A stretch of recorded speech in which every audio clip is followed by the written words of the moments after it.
Magandang umaga sa ating lahat. Ngayon ay January 26, 2025 at narito ang update ukol sa maging lagay ng panahon sa susunod na 24 oras. Patuloy pa rin umiiral ang northeast monsoon o amihan dito sa bahagi ng Luzon, kung saan ngayong araw ay magdadala ito ng maulap na kalangitan na may mga kasamang may hinang pagulan or pagambon dito sa bahagi ng extreme northern Luzon. At ina-expect nga po natin sa mga susunod na araw ay magkakaroon tayo ng another surge ng northeast monsoon, kung saan patuloy po ito magdadala ng malamig na panahon. Ngunit ina-expect lang din po natin na itong northeast monsoon maging ang shear line ay magdadala din ng mataas na tsansa ng mga pag-ulan dito sa area ng Northern Luzon maging dito sa silangang bahagi ng ating bansa sa mga susunod na araw. Samantala, ang easterlies naman ay nakakaapekto pa rin sa nalalabing bahagi ng ating bansa, kung saan ngayong araw ay magdadala pa rin ito ng makulimlim na panahon at mataas na tsansa ng mga pag-ulan dito sa malaking bahagi ng Mindanao maging sa ilang bahagi pa ng Eastern Visayas. So patuloy pong pag-iingat para sa ating mga kababayan sa posibilidad ng mga pagbaha at pagguho ng lupa. At sa kasalukuyan ay wala tayong minomonitor or namamataan pa na bagyo or low pressure area na maaaring makaapekto dito sa ating bansa.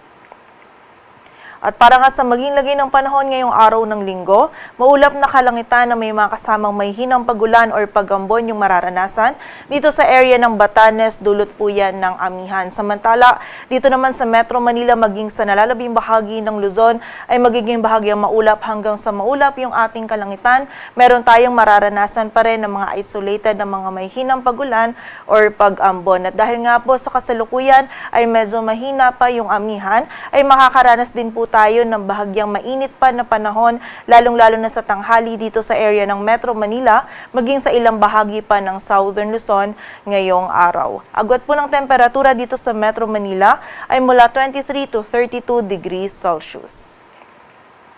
Samantala sa bahagi naman ng Visayas at Mindanao ngayong araw ay makakaranas pa rin ng mataas na tsansa ng mga pag-ulan, pagkilat at pagkulog itong bahagi ng Eastern Visayas, partikular na po yan sa Eastern Samar at Southern Leyte, maging ang area din ng Caraga, Zamboanga Peninsula at Barm, dulot po yan ng easterly. So muli po, pag-iingat pa rin para sa ating mga kababayan sa posibilidad ng mga pagbaha at pagguho ng lupa. Samantala sa nalalabing bahagi naman ng Visayas at Mindanao ay meron pa rin tayong mararanasan ng mga isolated ng mga pag-ulan, pagkilat at pagkulog na dulot pa rin ng easterlies.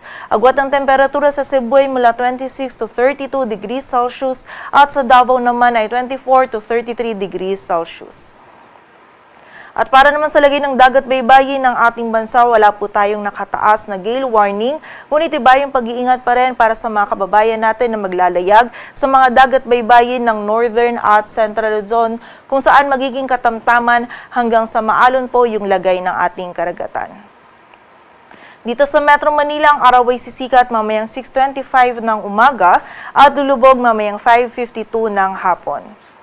Patuloy po tayo magantabay sa updates na ipapalabas ng Pag-asa at para sa mas kumpletong impormasyon, bisitahin ng aming website pag-asa.dost.gov.ph. At yan po muna ang latest dito sa Weather Forecasting Center ng Pag-asa. Grace Castañeda, magandang umaga po.